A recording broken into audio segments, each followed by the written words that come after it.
Hi, everybody. Welcome to the podcast, Redesigning Normal. I'm your host, Andrew Southern. And today, my guest is Heidi Hamilton, who is the Chief Real Estate Facilities and Legal Officer at Amber Charter Schools in New York City. Heidi, good morning. Good morning, Andrew. Could you tell our audience a little bit about Amber Charter Schools and also about your role there? Amber Charter Schools is a 20-year-old plus charter school comprised of three schools, one located in East Harlem, the other in the Inwood section of the Bronx, and the third school in the Kingsbridge section of the Bronx, actually Inwood section of Manhattan. Okay. And how did you find yourself in this position? I have been a lawyer for over 35 plus years, practicing in both New York and Connecticut. And my last position in Connecticut, I had an opportunity to be the in-house counsel for a charter school network in Connecticut. Okay.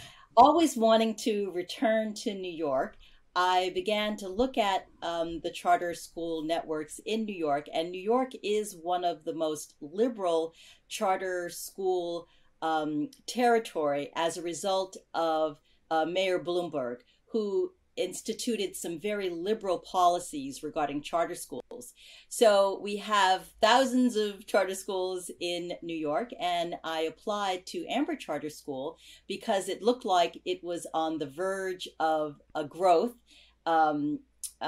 trajectory, and I was really interested in working with a charter school that was expanding, where I could play more of a management role and a role to help in that expansion. So in your previous practice as a lawyer, were you doing real estate, or was there something that illuminated the current position, or did you just make a wholesale change? Right out of law school, I worked for my family's construction company and was able to sort of get my feet wet in construction. We built single family homes in the South Bronx back when Jimmy Carter was the president. And I went on to work for the Corporation Council of the City of New York in their construction division. From there, I worked in various law firms, again, maintaining a role in the construction area, but always wanting to do more real estate. When I went to the firm in Connecticut, it was a general practice firm. And so we had an opportunity to do real estate, leases, contracts. And when this young charter school came to us asking for legal assistance, it was perfect because it gave me an opportunity to both do the transactional work that I enjoyed doing, as well as the real estate work, and also an opportunity to get into the operations of the charter school. Yeah, so that you're like the secret weapon, right? Because you've got like this experience, a legal experience, obviously, right? But also a construction experience, which is super important, particularly as you expand this network in New York City, of all places. Yeah, it's definitely helped. We recently acquired a 68,000 square foot facility in the Inwood section of Manhattan that needed a significant amount of tender loving care. Sure. So with a $14 million budget, we've been spending since December renovating this facility, getting rid of all the asbestos in the building, installing new windows, a brand new HVAC system that we'll talk about later, the importance of that in this COVID I won't say post-COVID environment, but in this current environment that we're in, as well as a brand new gym, cafeteria, an outdoor play area for our kindergarten and first grade. So my construction background has definitely helped because it enables me to at least understand the basics of the construction. So I go to the site meetings every week. I tour the property. I engage with the different vendors that are being selected and get an opportunity to vet. And it's been working out really well. We will be opening that building in September. Fantastic. For the school year. Yes, for the academic school year. It's been a very tight construction schedule. And we didn't have to shut down during COVID. So there were exceptions to the construction rules that the Department of Buildings issued. And we're considered a a sort of a significant, important aspect of the infrastructure of the city. And so construction on the school was allowed to continue throughout the pandemic. Got it. Got it. All right. Well, so before we get into some COVID related discussion, last question just about the school in general, for the audience that may not know about how a charter school in New York City differs from a typical public school. A charter school in New York City is typically a 501c3 not-for-profit entity with a board, which has fiduciary duties in ensuring that the school is well run both academically and financially. We get our funding through the state, a per pupil allotment that is substantially different than what the city receives. We receive 16 plus thousand and they get 20,000 plus per pupil. In addition, we get a subsidy that helps us in our identifying and leasing and renovating facilities. Leasing facilities, it's called a rent assistance subsidy. That's a certain percentage of the actual per pupil. We also are able to create our own academic curriculum. We can institute different kinds of supports for our students. We also control the employment of the entire team that exists at the school, that consists of both an instructional team as well as an operations team. I'm part of the operations team and in charge of ensuring that the facility is maintained in a way that complements the instruction. Got it. And in terms of the instruction staffing, I think you've mentioned previously, like a charter school it's not necessarily a union school. Charters can be union or non-union. Okay. They consist of, as our school does, a traditional staffing. So, for example, there's a principal, there's an assistant principal, there are deans that manage behavior, there are social workers, counselors, coaches for the principal, coaches for the teachers. In our case, we have a chief academic officer that handles everything that has to do with curriculum, a chief of schools that works closely with the principal, a chief financial officer, and a human resources department, and then my department, which handles facilities. We also have a executive director, and her name is Dr. Vasti Acosta, and she has been managing schools and running schools for the past 15 years. All right, great. We have a great picture now. I want to go back in time and ask you about, I don't know, February, March 2020, when everyone started to hear a little bit more about this COVID thing and started to react. And I think it was probably early March that most people really, learned to take it seriously. But I'd be interested in knowing when you saw it coming and maybe had to think about your facilities. We were paying close attention to all of the media as information about COVID-19 began to emerge throughout the country. At that point, we were paying very close attention to our state authorizer, State University of New York, and because they could dictate how our school was to proceed, whether we were to continue to operate the school or whether to close the school. We also paid very close attention to the Department of Education and what Mayor de Blasio, the different decisions that he was making regarding the 1 million students that he is entrusted to, to keep safe.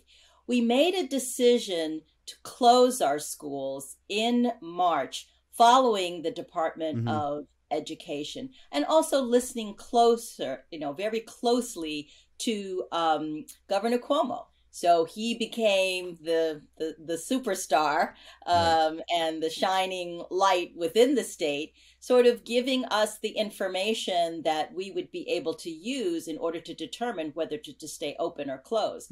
We then reported to our board what we felt was happening throughout the city and collectively made the decision that we would close the school and all of the students would be operating from home. At that point, we had already instituted a Google platform. So we already had Google Classroom. And it didn't take us very long to get up to speed Sure. to ensure that all the students had Chromebooks at home. We already had a 1-to-1 ratio of Chromebooks in the classroom. Right. So we were ready in that sense. We also had to deal with things like the free and reduced lunch program, how to ensure that students would get meals. Okay. But in the end, we were able to conduct our in-classroom instruction within 30 days or so of the shutdown of the school building. And that's partially because I imagine the students were already used to using the Google Classrooms platform for submitting work or something, right? They were already doing that, maybe sitting there at the school. Well, unfortunately, we hadn't implemented fully. Okay. Classroom. What happened was about 2 or 3 years ago, I was head of the technology department, and we made a decision to use a Google platform, which came with a lot of bells and whistles. Unfortunately, at that time, the teachers did not aggressively engage with all of the bells and whistles, one of which included Google Classroom. And I think that what the pandemic has done is taught us that all of the technology tools that are out there need to be vetted and used and experimented with, because you just never know when they might come in handy. And so we had the platform, but just hadn't engaged. Got it. But it was a good impetus for us. It pushed us to start engaging with all of the platforms that were out there. We already had curriculum that was computer-based called iReady. We already had software, Illuminate, that helped us in managing all of the academic testing, and we had data managers at each school. So we were right on the cusp of ensuring that all of our software platforms, softwares as a systems, would be used and implemented. And what the pandemic did for us, it just pushed us into overdrive and said, yeah, all those platforms, whether they're financial platforms, Bill.com, Procure, ways in which you use technology to run a business, we had already been experimenting and had our toe in it. And what the pandemic did, it told us that it's absolutely necessary, because there was no more face-to-face. Not only were the students sent home, but all of the staff, was sent home as well. And so it really forced us to be much more nimble in terms of technology. Wow. And so you shut down, was it 3 schools at the time? We only had 2. The Inwood School is a new school. That's the new one. Okay, got it. Yeah, that's the new one. That one was in the process of, we were doing a loan closing, getting ready to pull down our funding source. We used Civic Builders, has a facility investment finance fund, of which we applied for and got funding. And so that March, April, May, June, and July was really getting our finances together. And that was another point. We did everything online. We did all of our closings online. We did and interviewed the construction companies online. We put together all of our consultants, all done online, although we did have some face-to-face meetings. But the point was, we had to use the technology in order to continue to run our business. Are you the legal counsel in those transactions, from the construction documents to the closings and all that? Do you do all that review? I am the in-house counsel, but of course I could not do my job without a strong outside team. So we have a outside real estate attorney. We have outside project managers. With our outside real estate counsel, Eric Seltzer, we were able to be very nimble and manage all of the construction documents, manage the entire closing by using outside counsel. So that is extremely helpful. So it forms a team of lawyers. So I manage the in-house, the production of the documents, the finance, working very closely with the chief financial officer, Kirsis Gomez. we manage how the money flows, Hmm. but you really need a full team in order to make this kind of Got it. Got it. transaction. Just out of curiosity, did the pandemic, and it was pretty new at the time that you guys were sort of heading into the summer to close all of this, right, for the third campus. Did it spook people? Did it spook the lender, for a moment, or did you keep moving forward? It did spook our board. Okay. They were very concerned about entering into this kind of transaction. This was the largest loan that the school had ever taken. The first campus in East Harlem we own Hmm. was purchased, almost 20 years ago.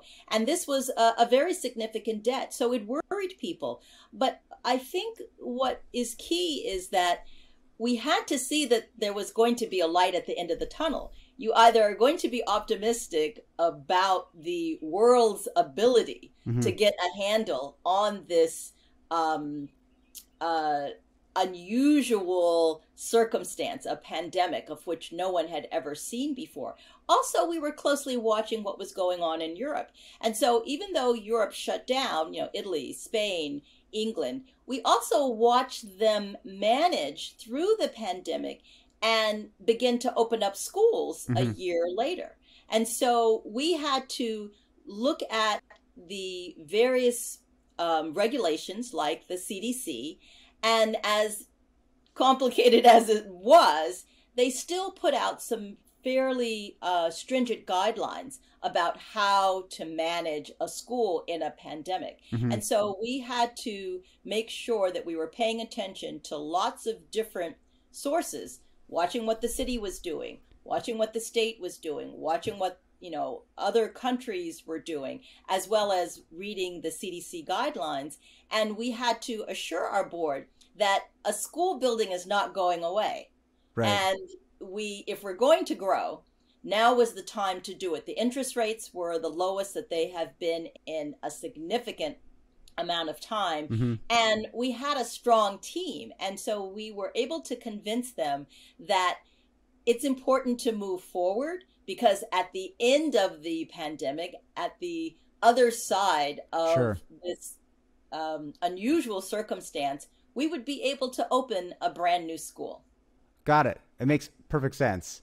All right, so let's talk about you close the school, and then you head into summer.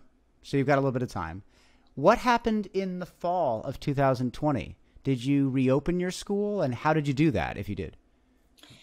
The summer for us is always very important, because usually at the end of an academic school year, the students are gone. And so we had the summer as time to plan for what a re-emerged school would look like. And so we immediately began to identify those facility issues that mirrored the CDC guidelines. Hmm. So, for example, we knew that if we were to come back into the building, and these were just hypotheticals at this point, we had to have, for example, 6 feet apart Hmm. with all of the furniture, which meant you had to get rid of half the furniture. So the entire building had to be reimagined. And so we brought in an architect to help us map out exactly what is a distance of 6 feet between each desk. And then we painstakingly went through each and every classroom to understand its configuration and to begin to identify what would that classroom look like with half the students in it. Hmm. Normally our classrooms have about 25 students in it, but with 6 feet apart, you're talking about 10 students, 11 students.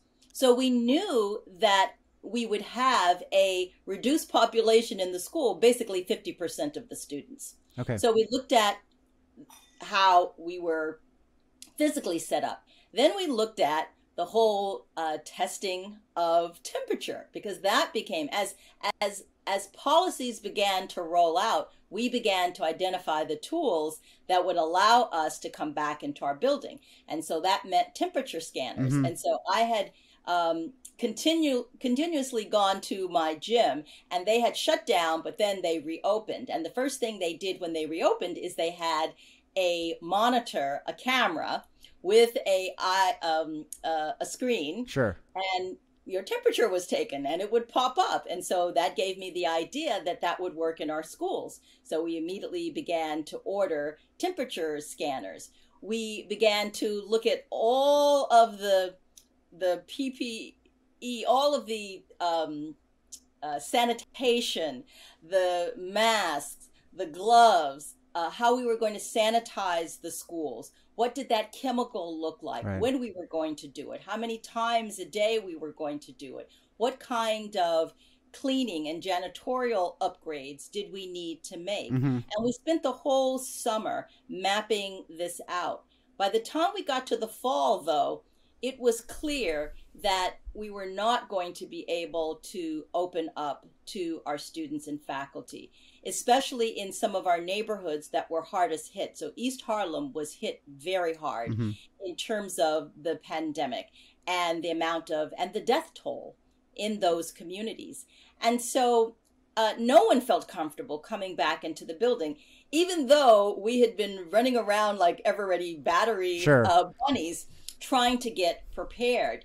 We also had to put policies and procedures in place, circles on the floor to identify social distancing. How would students come into the building? How would they leave the building? How would we do fire drills? Sure. All of this had to be mapped out. So to be honest, we weren't really ready until the following March, almost a year after the pandemic, to convince our faculty, our parents, and our students that we were actually ready. We also had to implement private testing because we couldn't rely on the city and their testing program. And even though they did free testing in their own schools, they did not extend that to charter schools. Okay. And the Charter School Association had to sue the city in order to force them to implement the same kind of free testing that they were doing in their public schools to our charter schools. And even though the Charter Association won the first round of that litigation, it went on appeal. So we could not wait for the federal government or the city government or the state government to implement programs. So we brought private testing into our schools, and we implemented testing for all of our students and periodic, and all of our faculty, which we sent to labs to ensure that we would have minimum cases of COVID. And we never really fully shut down any school. What ended up happening is we created pods. And so certain groups of students would come to school on certain days, and other groups of students would come to school on alternating days. Sure. On occasion, when we did find a case of COVID, we would shut a classroom down, but we never really shut the whole school down. We never had to. Yep. And so we existed in this hybrid model from March until this past June, when the school terminated at the end of the school year. Got it. Okay. So right. So and now looking to through the summer to when do you guys start your year? Is it September? Okay. September. In person, is that's the goal, right? Like totally in person. The goal is 100% in person every single day. Okay. The entire hybrid model wreaked havoc on parents. It impacted a parent's ability to go to work because someone needed to be home. A kindergartner cannot manage, even though they, especially kindergartners, because they were new. So we never got an opportunity to train them on Chromebooks. So they didn't have a clue. So they needed their parent at home or an adult, a guardian, to help the child. Likewise, with first, second, and third graders, even though they knew how to use Chromebooks, it was a different world for them because they had never used Google Classroom. And so we could be very empathetic to what parents were going through. And in good conscience, we all knew we had to come back 100% in the fall.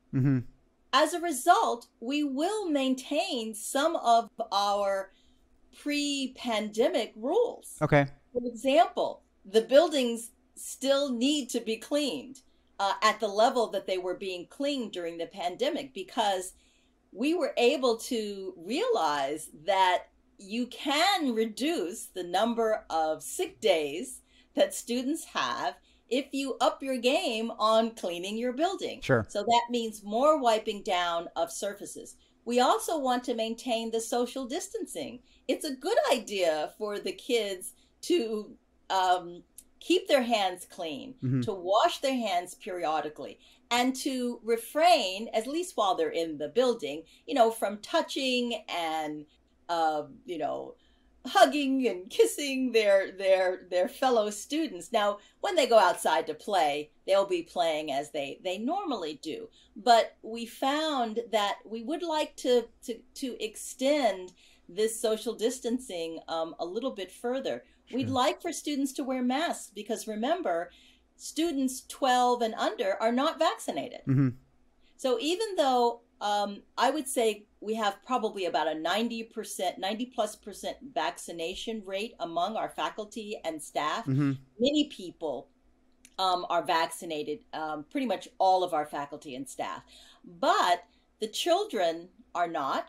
And so we want to encourage mask wearing in our buildings and encourage and maintain this sense of heightened awareness until all the students are vaccinated. And we suspect that vaccination for 12 and under, we'll see that sometime before the end of the school year. Before the end of next school year, you think? Before the end of 2021. Okay. Not the end of the school year, before the end of the calendar year. Got it. Everyone has been talking about the clinical trials that are going on for the students younger than 12. Because already, if you think about it, already pregnant moms were getting vaccinated. So that means babies were being vaccinated. Right. So of if course. the mom was getting vaccinated, the baby was getting vaccinated. That's right. And so we'll begin to see the clinical trials that have already started for the elementary, for kindergarten, through 6th grade. We'll be able to, those clinical trials have already started. And then the question will be, will the state require vaccinations for the elementary school students, just like they do for measles, rubella, right. mumps, tetanus shots. So you are required to be vaccinated before you come to school, the traditional polio vaccination. Sure. Yeah, of course. So we'll see what will happen with the COVID vaccination, if that will be mandatory. We hope that even in the beginning, if it only is voluntary, that we will be marketing and pressing our parents to get the students vaccinated as soon as the CDC begins to indicate that it's safe to do so. Sure. And then you have, and I've talked to other folks about this, I'm hoping that this starts to,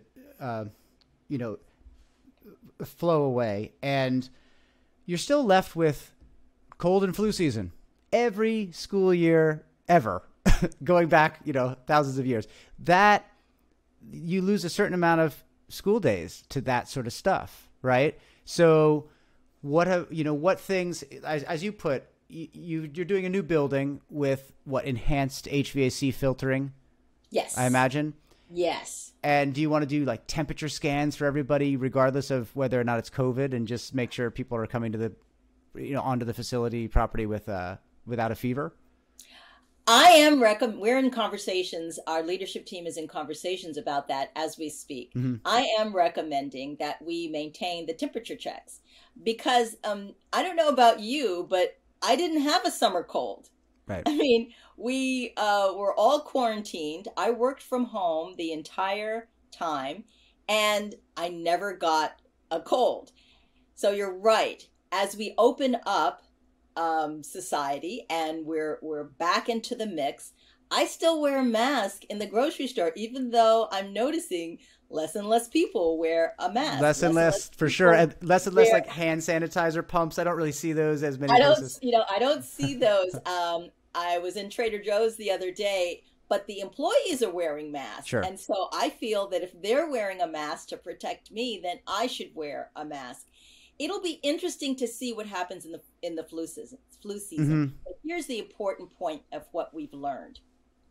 A student does not have to be in their seat in order to get instruction.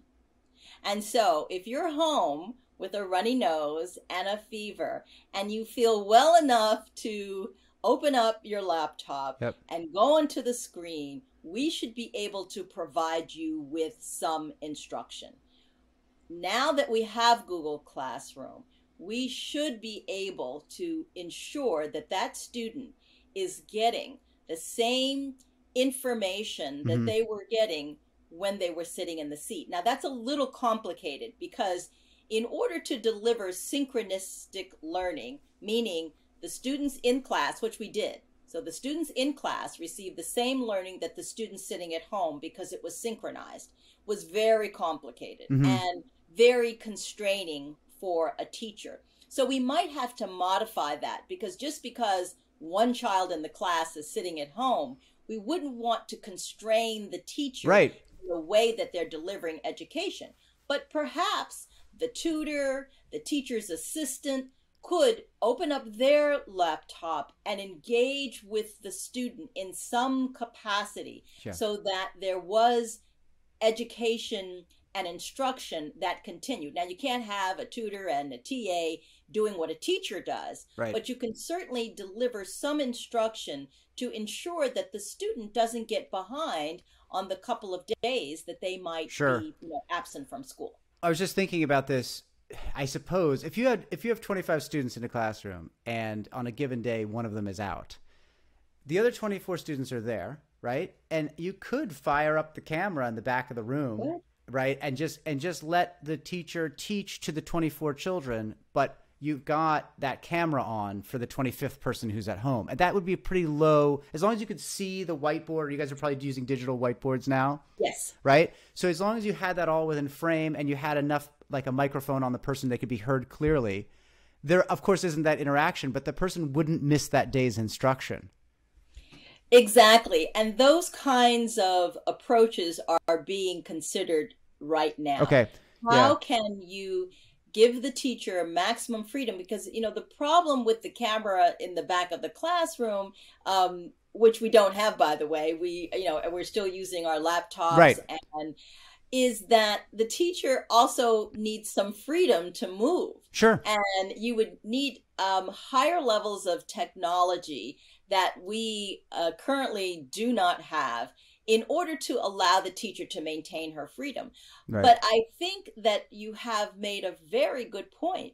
It has to be considered. There's no reason that you can't do both, since we have experimented already. That's exactly what we did, except for we used the laptop. So she had the camera in the laptop and she was a little limited. But the technology that you're speaking about is something that schools across the country are definitely looking at and looking to the industry to help develop that kind of technology. You see it in colleges already. And you see it at, Columbia has it, all of the Ivy League schools had to quickly, and they could because they had the endowment and the money, and they quickly they were able to get up to speed and force the teachers to learn how to use the technology. And I think that will trickle down to elementary and secondary education, and you'll get some additional funding sources in order to equip a classroom to be pandemic ready in the future. Is that something that you think the staff would be on board with, or the faculty would be on board with doing that? I mean, I know the reason I'm asking this is because, and I know it's not a union school, but unions have all kinds of weird stuff about videotaping and recording people while they're at work. So I could see why, like, the New York City public school system might have a problem with having a camera on in the back of the room when they don't know or whatever, right? But you wouldn't have those problems, I hope, because you're a bit more nimble. We have one school that happens to be a union school. Okay.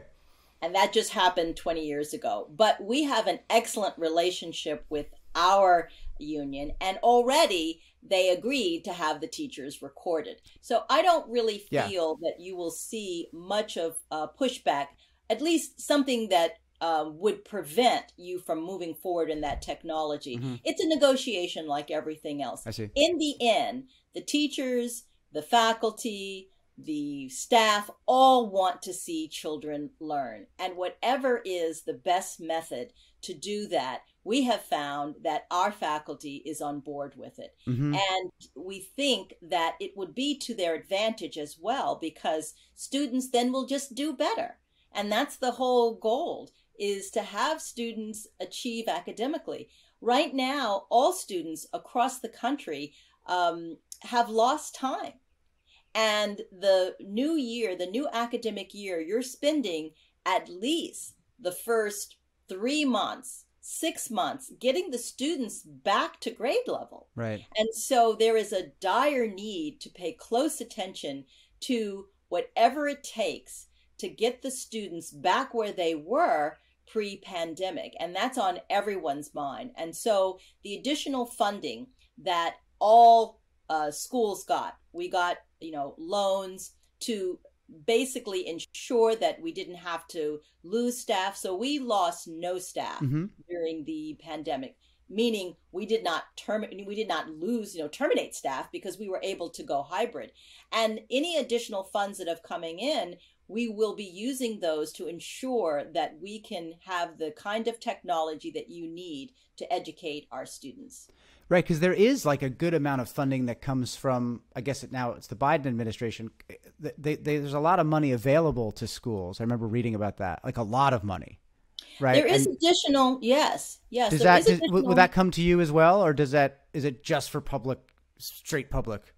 No, we applied for additional funding and have received additional funding that has helped us to do all sorts of things. So, for example, all of those cameras was not, the cameras that we have 3 cameras in every school. That was not in the budget.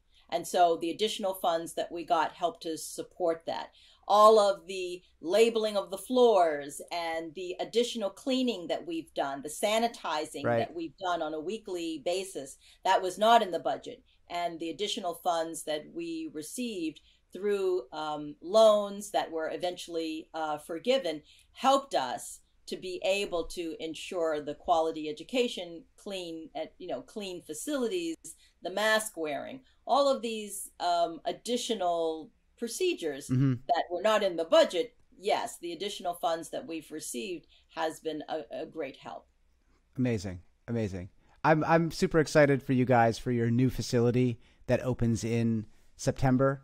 It's a whole new school. You have to basically enroll students, right? That's the goal from now until then.